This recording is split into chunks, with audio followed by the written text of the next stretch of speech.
How's it going, everybody? Weston Hockwitz from the Green Bay Press-Gazette alongside Pete Doherty and my boss, Mike Vandermoss. Guys, the day finally came here where Donald Driver did announce his retirement after 14 NFL seasons. 10,137 receiving yards goes down as the most in Packers franchise history. Pete, I'll start with you because you were here for every one of those 14 seasons. Looking back at Donald Driver's career now, what kind of sticks out to you the most now that it's finally reached its conclusion?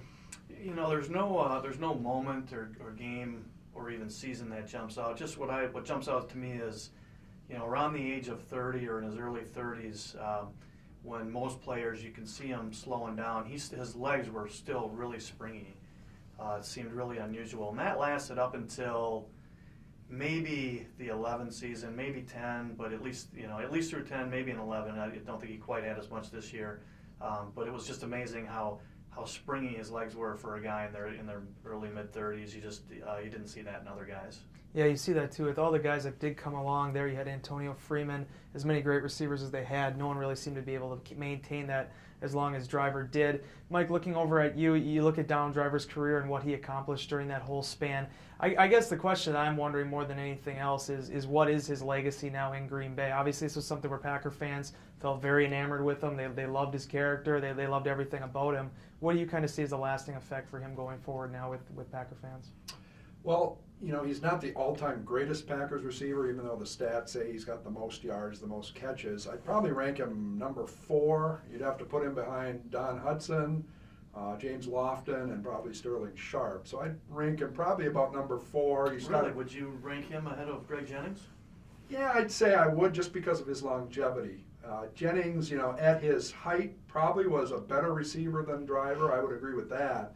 But just if you look at the whole span of his career, the fact that he was able to last 14 years with one team, you know, and be able to, up until this last season, really be a contributor, I guess I'd probably give him some points for that. So that's probably why I'd rate him, you know, that way. And the thing with him is he was kind of fearless. And Pete, maybe you can disagree with me if you'd like, but, you know, he seemed to take a lot of shots. And I remember one shot, it was, I think, the start of the 2003 season, where somebody almost took his head off.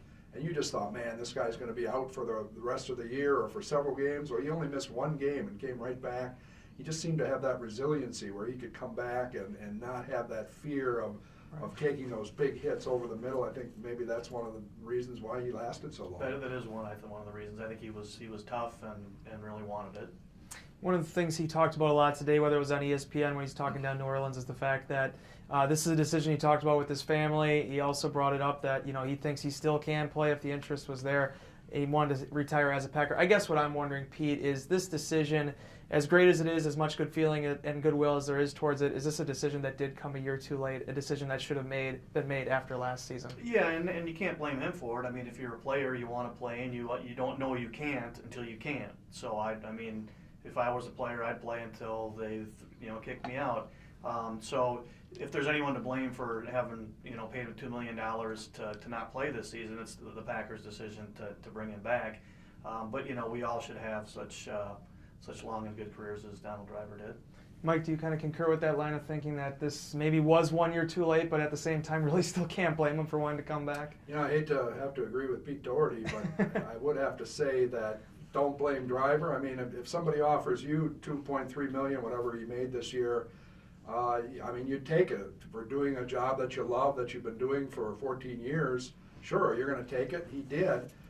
I do question why the Packers brought him back for this last year. I don't have a good answer for it. You know, was his popularity so great that Ted Thompson didn't want to deal with the wrath of fans? I mean, usually Thompson is able to put that aside. I wonder if that was a factor in this decision, because not only did he only have 8 catches all season, but they hardly ever used him. I mean, even when Jordy Nelson and Randall Cobb. Well, Yeah.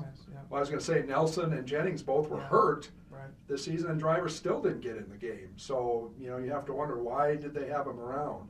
Now, having said all that, I mean, I don't think this last year should reflect poorly on his entire career, because, as Pete said, he has had a great career, and you got to give him credit for that. Yeah, it's tough to determine when that time's going to come. But for Donald Driver, that'll be next Wednesday at the Lambeau Field Atrium. We'll be joined by a bunch of fans at that media conference talking about his career and his final effort. That'll be next week at Lambeau Field. Be sure to check into PackersNews.com throughout the morning, night, day. We'll have all our content up there, videos, blogs. Pete Doherty will be breaking stuff down as well.